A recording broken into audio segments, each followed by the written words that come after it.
Welcome back to Imagination. Only this video is not my imagination, but what I discovered about dimensions. Dimensions. No life. So let's say you had a 2D plane inside a 3D plane. Now let's squish that 3D plane to the 2D plane. Now you got this. Now let's squish that 2D plane to a 1D plane. Now you got this. Now let's squish that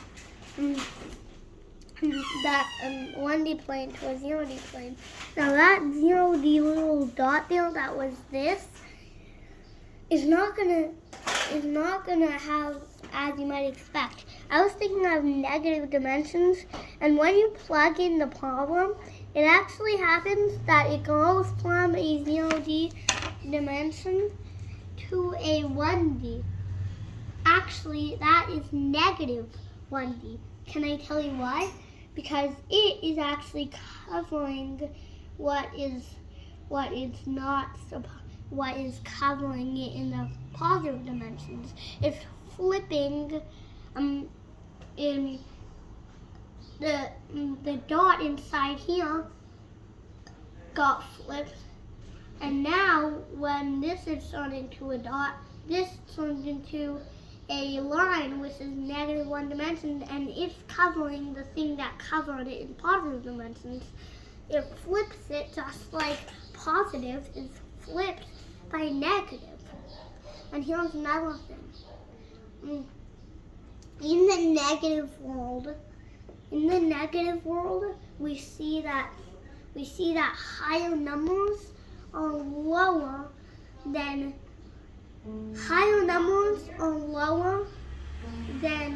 lower numbers, and lower than lower is more, which is higher, which makes a little a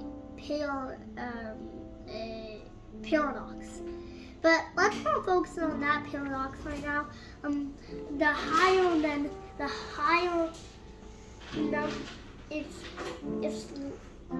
number is lower than the lower numbers, is actually this dimension is higher than the lower, or if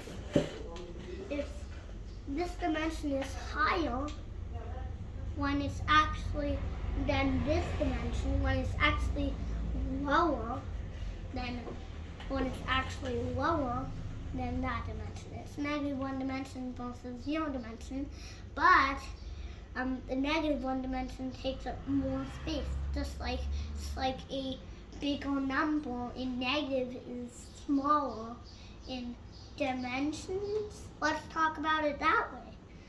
So, and you could keep doing this. Let's say you put the 0 dimension and pulled it to negative 1 dimensions. Well, now that line would still cover it because it would turn into 2 dimensions.